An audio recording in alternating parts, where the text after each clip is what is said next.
everybody to Disability News and Views, a production made by the City of Boston's Disabilities Commission. We're here this month to talk about how Boston is leading initiatives to make sure that our older residents can age in place. You're about to hear a great conversation between Ken Meyer and Carol Steinberg. I'm going to kick it to Ken right now. Ken, take it away. Okay, Carol, nice to talk with you again. Good to see you. Let's talk about how you got involved in advocacy and became a rich and successful famous lawyer. How did all that? I have MS, and I think I really got involved in advocacy soon after I started using a wheelchair, which was 2004, and realized how the world is not that friendly to people in wheelchairs, even though there are so many of us. And as you know, the aging theme, everybody's going to end up with, or a lot of people are going to end up with some mobility impairments. So the world should be a lot friendlier. So that's when I started, I guess, fighting about it. Okay. Right now, you're involved in some things with AAB and employee accessibility areas with the Architectural Access Board. Can you tell us a little about that? Sure. It started, I was on the Architectural Access Board, which many of you probably know is what makes the world a little bit more accessible, and has been doing that since '68 in this state. We're very proud of that. But however, there are two holes that I learned about. I was on the board for 9 years, and I learned that we don't govern, it doesn't govern workspaces, and it doesn't govern older buildings. So this legislation, which we've been fighting for at least 10 years, maybe 15, and to get passed, would plug those two holes, have it govern workplaces and have it govern older buildings that are converted into housing. And again, that it would help seniors as well as people with disabilities, both things. So it's really, really important. We're very hopeful it's going to pass this year, but there are forces opposing us. So we're fighting hard on that. Okay. Should I give the audience the numbers so they can call their legislators about that? This time it's House Bill 2291 and Senate Bill 1553. So it's really important that you call your representatives. It's about making workplaces accessible and how older housing that's converted into older buildings converted into housing, which are now not governed by the AAB, make that accessible as well. All right. Now, I've written articles and I have gotten involved with a very prominent bookstore in Brookline, which I was surprised to hear about. Can you give us a little background on all that and how that came about? I will.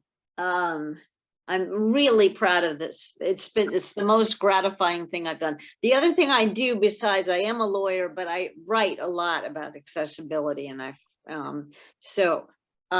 this has been bugging me since 2016 when this great bookstore in Brookline had all its events in the basement, and there was no access for people in wheelchairs or that have trouble with stairs at all for whatever reason. And in 2016, my daughter had a reading and it was held in the basement. So I couldn't go to my own daughter's reading. So that's how it all started 6 years ago. And I went and complained to them, and they said, sorry, we're too small. There's no room to do it upstairs. But then I watched as they expanded. They took over one space next door and then another space next door, and it really was driving me crazy. So, of course, with the pandemic, a lot of stuff was online, so that was good, but then it went back and, anyway. I ended up just recently, a couple months ago, writing an article that was, I had gotten to know some people at the Globe, so it was on the op-ed page of the Globe, a couple months ago, and a week later, a week after this article, they moved the events upstairs to street level. So how many things work that quickly? I was amazed, but it was really gratifying. And my husband and I went to a reading, and the staff came up to me and said, "Are you Carol? Thank you so much. Thank you so much. We have been wanting this, and for years." And it was so easy, and it was so beautiful. And they have on their website now, if you go to the website for Brookline Booksmith, they say we're accessible. But so it's like, it's both wonderful and kind of sad that it took me, and I happen to know people at the Globe, to get this in the Globe for this to happen. It wasn't my phone call, so it wasn't my meetings with the manager. So it was a happy event, and kind of, it just tells you that you have to get publicity really for things to happen. All right. I have a question. One is, how much, if any, did COVID figure into this? And two, had anyone explored the possibility of either grants or loans to try and get this done a little faster? Well, that's a really good question. Well, the COVID part, it meant that things were online, so that was good. But, it's much better to be with people in person. When you're a community bookstore and you're having events, and I don't know, it just to be able to be in person if you want to be. But the second question about grants, there is a little tiny bit of money, in Brookline. They have money to fix the outside of a building, for example. So there just isn't enough of that. I mean, it exists. Cambridge has more, actually. But there isn't enough. There should be a lot more government money to do this. And there are tax deductions. They're not great, but they're there. And people don't know about them for making a place accessible. So there are those two things, but they should be a lot better. I mean, we're all going to get old, as I said. We all could be hit by cars or have skiing accidents or whatever. And so the world should just recognize that we're all in this together. But isn't it for you, from a personal point of view, that in this day and age, things like this are occurring? Isn't it? Wait, what was the question? Is it shocking to me? Isn't it frustrating to you that in this day and age, that things like this are still managing to occur? Yes. No, of course it is. Of course it is. However, I do think things are getting better. I do think people with disabilities in particular are getting a little more attention. I think we are now included when they talk about diversity and inclusion. We're included in the mix. It took a long time for that to happen, so I think it's getting to be more prominent, and people are realizing that people have got to be included. Everybody's got to be included. I'm sure that any success because of this is largely due to your efforts. And I want to thank you for spending some time with us here and discussing and making that store a better place. It's one I've heard of for years and never realized, or not until today, that when I saw this article, that they had that kind of problem. So you are to be solely committed to the work that you have done. I wish you all the world, and I will turn it back to Colleen for more stimulating conversation. Thank you, Ken, very much for giving me this chance. And Colleen. Thank you, Ken, for another great community conversation. Now let's continue to talk about how the City of Boston is making it possible for older residents to age in place. Next, we will hear from Andrea Burns and Melissa Berlin from Age Friendly Boston, talk with the Disabilities Commission's Patricia Mendez, Director of Architectural Access, to discuss some of the many projects that we've collaborated on to make Boston an age-friendly city. Welcome, Patricia, Andrea, and Melissa. Thank you, Colleen. Hello, welcome, Andrea and Melissa. How are you? Very well, Good. thank you. Wonderful. Thank you so much for coming to the show. I'm going to be asking you some questions about all the wonderful collaborations that Age Strong and Disabilities Commission have been working on, and the initiative. It's very exciting for me, and it's a pleasure to have you today. Andrea, can you give us a quick introduction to what Age Friendly is? Absolutely. Age-friendly cities comes out of the World Health Organization in 2006, created a framework for to basically help to prepare for the increase of the older adult population throughout the world. And they looked at 8 different domains of city life. And it's everything from public spaces and buildings to civic engagement and employment, respect, social inclusion, health, services, housing, etc. So these 8 domains of livability, they're called, of urban life. And we assessed how age-friendly Boston was through those 8 different lenses.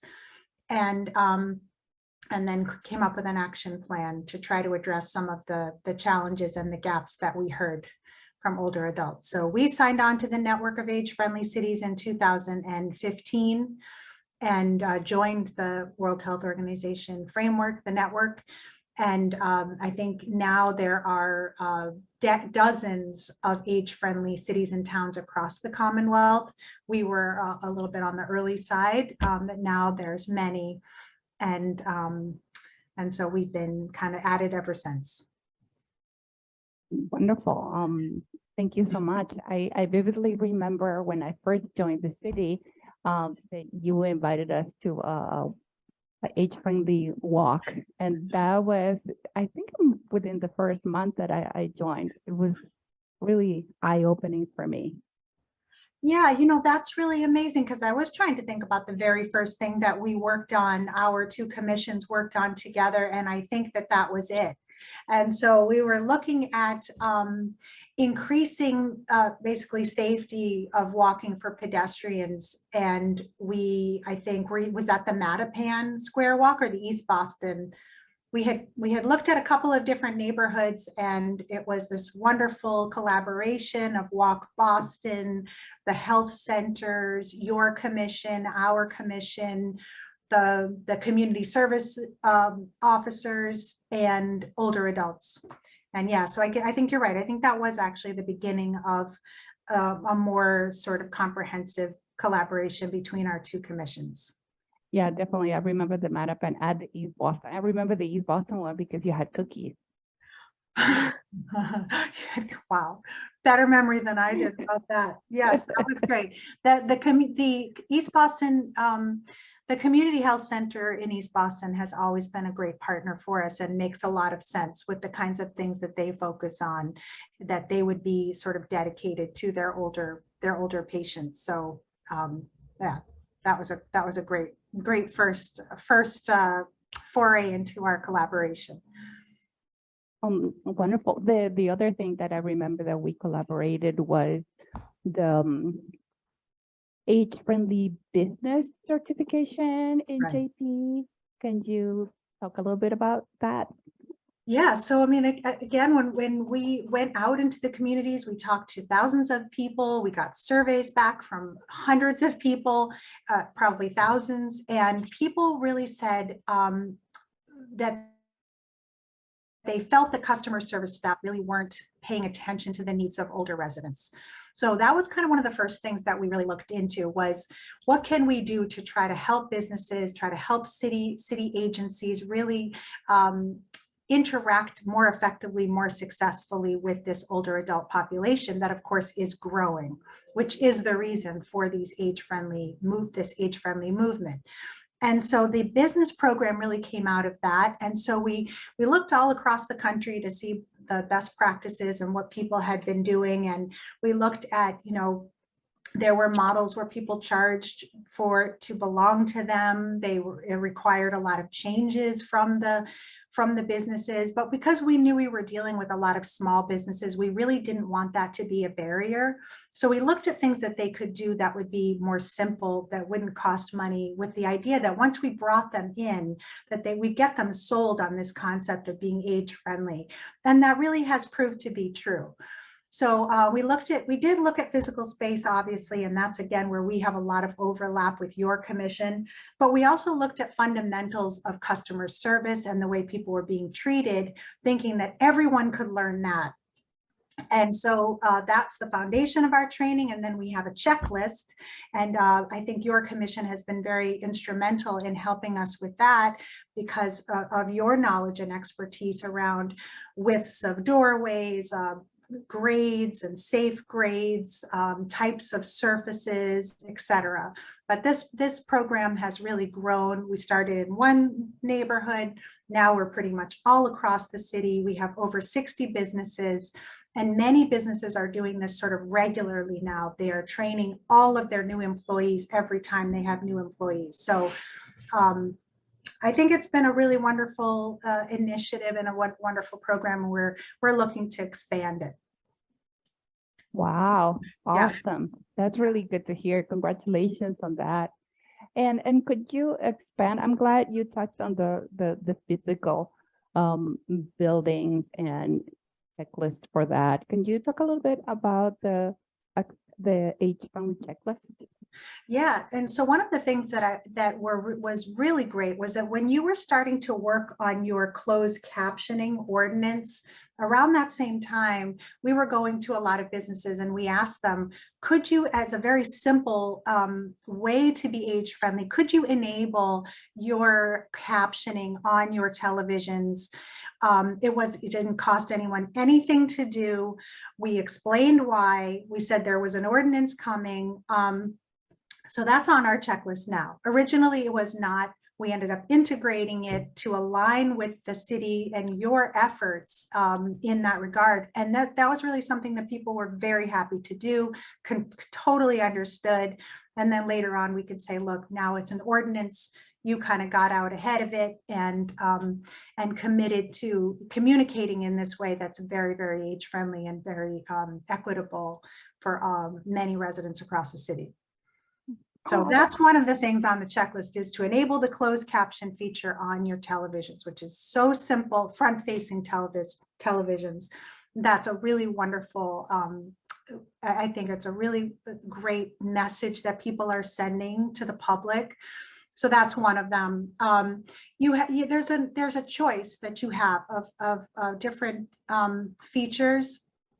Everything from wide aisles, non-slip surfaces, items that are eye level as opposed to high up on shelves, font sizes for any communications materials, depicting older adults in your advertising. Let's see, lighting, aisles, seating, public restrooms. Melissa, you know a lot about this too, so there's other things. Ramps, if there's a step up, because we know that that's an issue with a lot of the older businesses, is they're built a long time ago and they have steps. Are there alternative ways to get into that business? So everything from physical space, but also the way people are communicating to the public as well. Do you have a phone? Do you have a landline? A lot of times older adults are still interested in talking to people on the phone. They may not, a lot that's changing, that they're getting to be more digitally literate, but not everyone is, honestly. And so having a phone is incredibly important, as we learned during the pandemic and signing people up for the vaccine.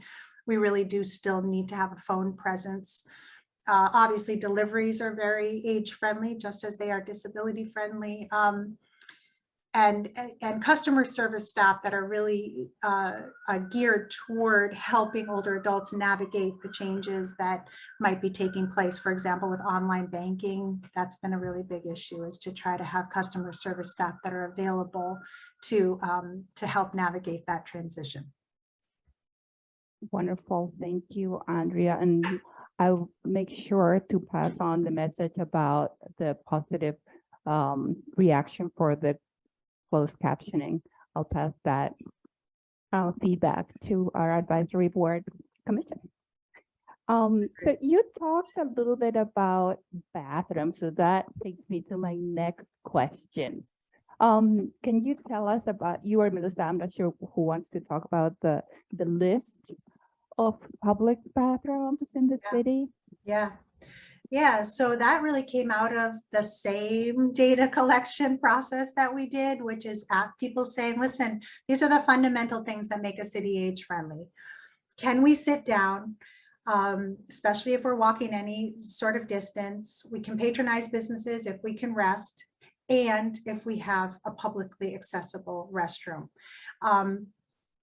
That was something. So our initial list, which it still is primarily these bathrooms. They were restrooms that the city maintains. And so we went through and basically just through our the operations, that the what's the guy, commissioner, what was his name at the time? Pat Brophy, Commissioner Brophy. Basically, he was able to get the fire department, the police department, the libraries, and all of the public restrooms that the city maintains, get the approval to integrate those into a map. And those are all live. And so anything that changes with that map, it will refresh overnight and actually be reflected in the map. And so we've collected very minute details about it, like how many stalls, whether it was handicapped accessible, whether it had a changing table, what hours it was open, what months was it open. So we collected a lot of very detailed information. That is something that we definitely want to expand. And our office has been really interested in trying to add more to that list. We have Boston Harbor locations as well along the Harbor Walk, these publicly owned private spaces that have said that their bathrooms are available to the public. We've put those in. So it's about 115 locations right now, but we want more. But the reason we stuck with sort of city-owned and facilitators, we knew we could kind of control. If someone complained to us about the quality of a restroom or some issues, we knew we had the ability to then go to the director of operations and directly talk to them about it. So that's sort of that's where it's at right now. We want to expand it. Melissa has worked very hard on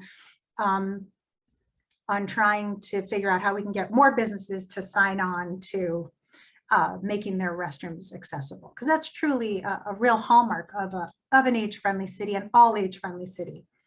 And our intern that was working on it at the time was 23 years old, and she said that project her friends were the most excited about. So truly universal and all ages like that project.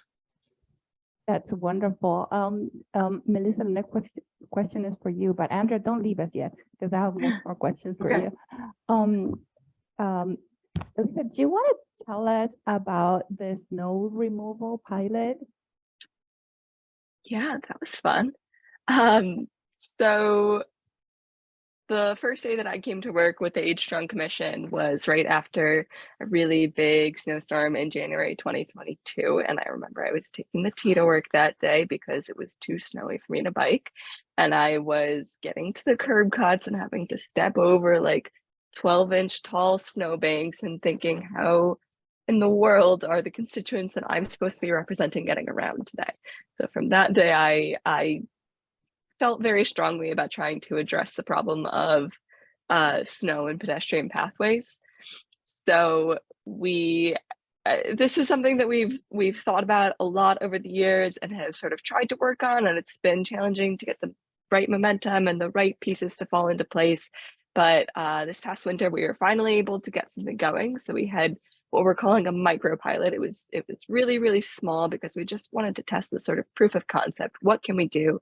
Can this be helpful? Can we bring the right people together?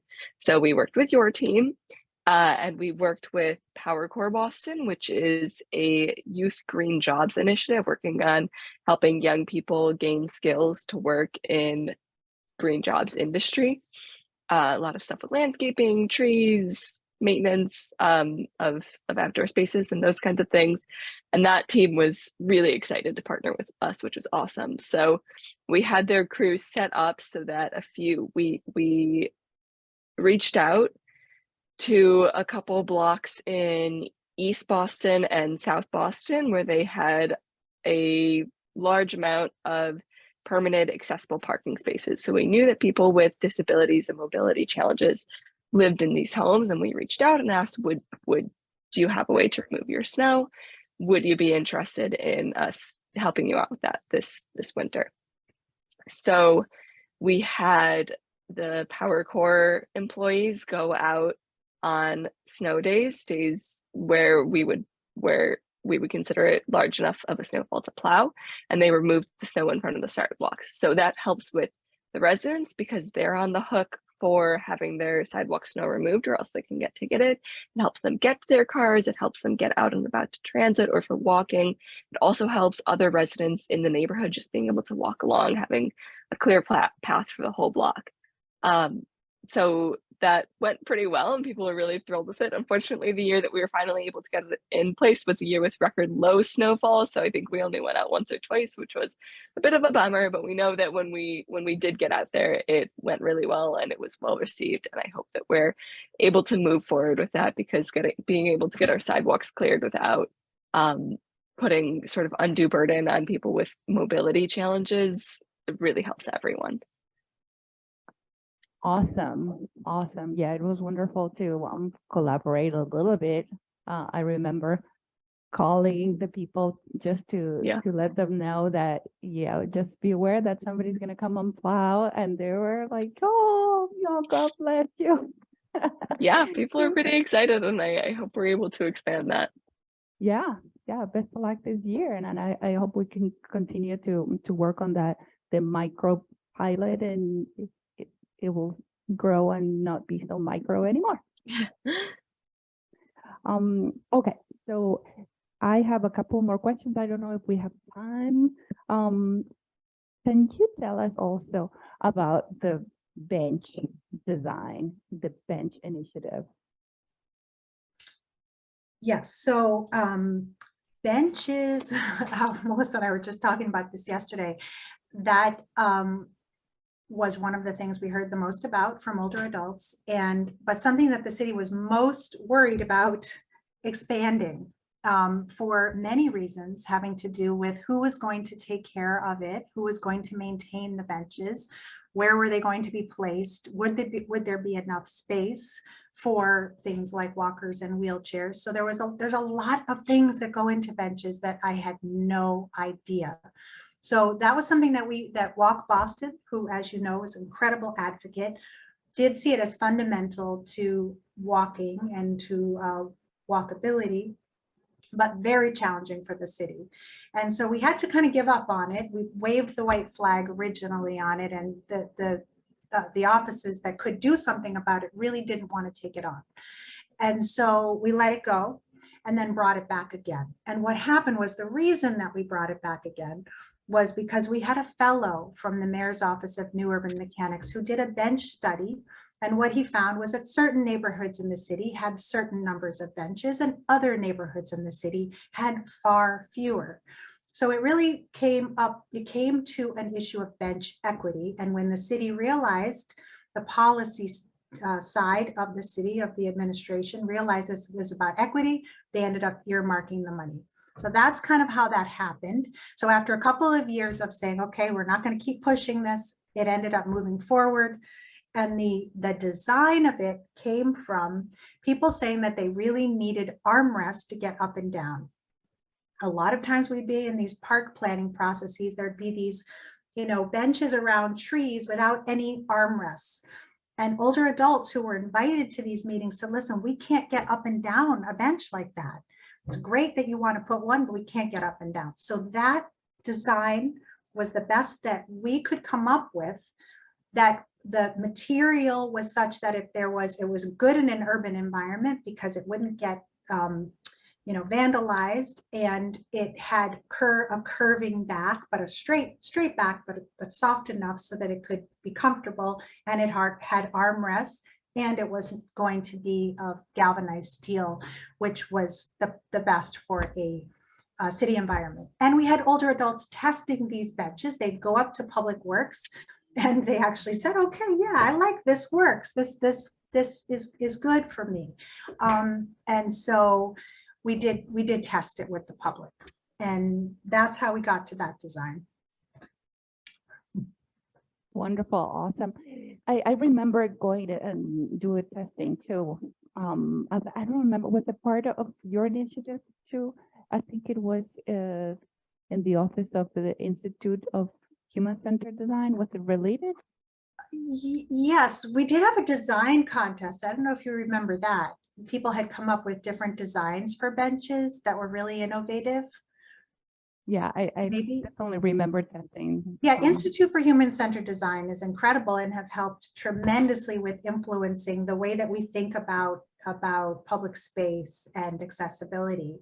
And my favorite story about the benches is that early so when Mattapan Square, which unfortunately had the fewest amount of benches, they were the first to get the benches. And it was 8 in the morning and someone was waiting while it was being installed so they could sit down. They were standing there while it was being installed and they sat down on the bench as soon as it got put into place. Oh, So that's one of my favorite stories. So yeah, that's a great story. Okay, we can wrap it up with that great story. And I really appreciate the work that you both do and your whole office. And we really appreciate the collaboration that we have with Age Strong and the Disabilities Commission. Thank you, Patricia. What a great conversation with Age Friendly Boston. Thanks again, Andrea Burns and Melissa Berlin. We learned a lot. And that concludes this month's episode of Disability News and Views. Just want to remind everybody, if you have any questions for the Disabilities Commission, never hesitate to email disability@boston.gov. Until next month, bye.